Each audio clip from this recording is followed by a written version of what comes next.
bila kita kaitkan dengan ekonomi, para pelajar, dalam sistem ekonomi seperti yang saya jelaskan sebelum ini, ada empat perkara penting yang boleh kita kaitkan dengan sistem ekonomi.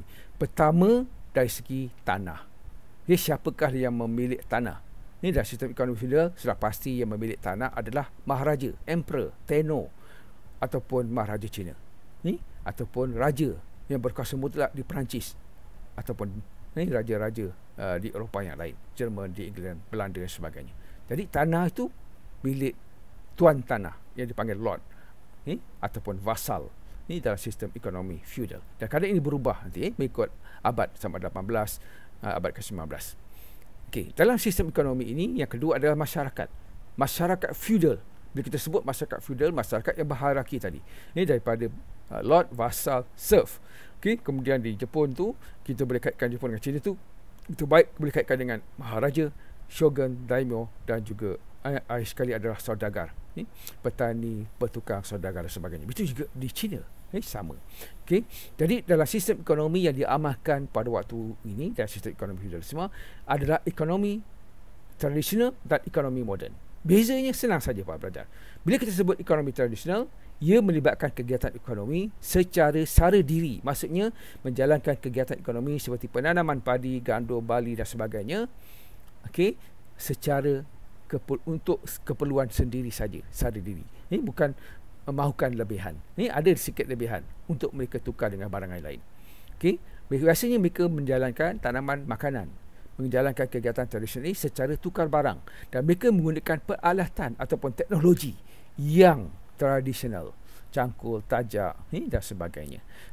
Bila kita sebut ekonomi moden, ia berkaitan dengan ekonomi yang melibatkan jualan, itu perdagangan, sama ada secara kecil-kecilan ataupun secara besar-besaran. Biasanya secara besar-besaran ataupun dalam skala besar. Dan tanah sudah menjadi hak milik individu. Ini misalnya daripada tanah rang, tanah persendirian ke tanah awam kepada tanah persendirian. Misalnya, tanah persendirian kepada tanah awam. Itu perubahan yang berlaku dari segi hak milik yang menggalakkan perkembangan daripada ekonomi tradisional kepada ekonomi moden. Dan satu lagi dari ekonomi moden ini, mereka yang mengusahakan sesuatu kegiatan ekonomi itu mestilah mempunyai modal. Dan ekonomi tradisional mereka tak perlu modal yang banyak, sebab tenaga buruh itu mereka sendiri. Tetapi dalam ekonomi moden mereka perlukan modal yang besar sebab mereka perlu menjalankan sistem ekonomi moden. Ini berdasarkan sistem kilang, berdasarkan kepada keperluan modal pekerja yang menggunakan teknologi, mesin, jentera dan sebagainya untuk menghasilkan pengeluaran secara besar-besaran. Jadi modal memainkan peranan penting. Jadi dalam sistem ekonomi kita boleh fahamkan ada 4 perkara penting yang kita boleh bezakan. Ini sama ada ekonomi itu yang adalah ekonomi feudalisme ataupun ekonomi kapitalisme.